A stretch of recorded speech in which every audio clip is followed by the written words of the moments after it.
everyone, Aaron Albers here.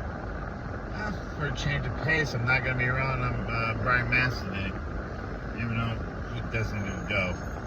As a Republican, I just don't like him. I'm a Republican too, that's me saying that. But today I'm actually talking about Brightline and Amtrak here.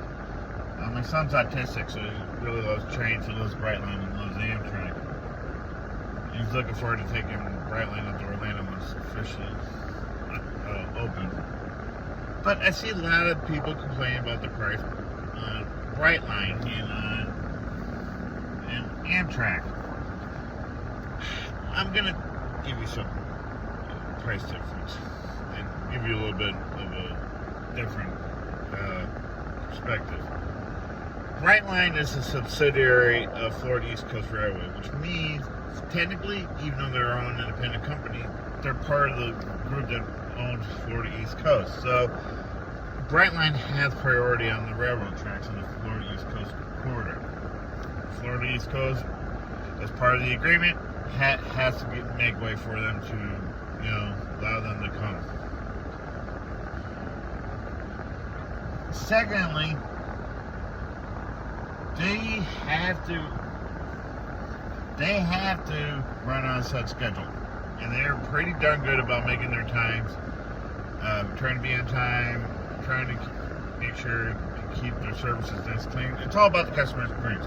Like, if you've ever been to Florida or any type of resort, it's all about making sure that the customer is taken care of, they're having that great experience, and they keep coming back, keep coming in, so on and so forth. And yes, they do have a track record of hitting people on tracks or hitting cars, but that's because people aren't paying attention or trespassing or trying to commit suicide on the tracks. Amtrak, yes, they're a little bit cheaper, they're a little bit, they've been around a lot more, and they're supposed to have priority on the routes they run, but technically Amtrak leases rights to go onto the routes. They're supposed to have priority. Doesn't mean the freight traffic that owns those routes has to give them priority. So it's all on the dispatching. If there's a bigger, badder train on the right, they will delay Amtrak. If you've ever been down here in Florida with Tri-Rail, same thing. Florida, Tri-Rail could get delayed because there's a freight train coming. They have to hold in the station until the train passes. So in case, Brightline can pass the freight train, no problem. Price-wise, yes, Amtrak's cheaper. But I've been here.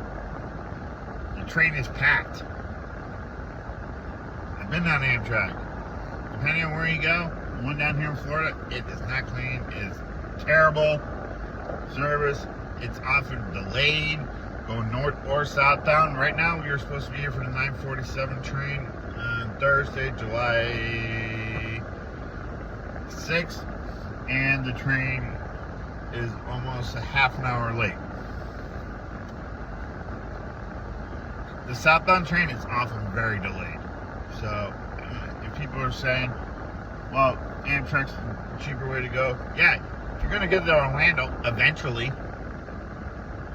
You may be delayed getting there. Brightline, their whole point is about trying to get you there on time, in a reasonable amount, on time and quick. That's why there's not a lot of stops.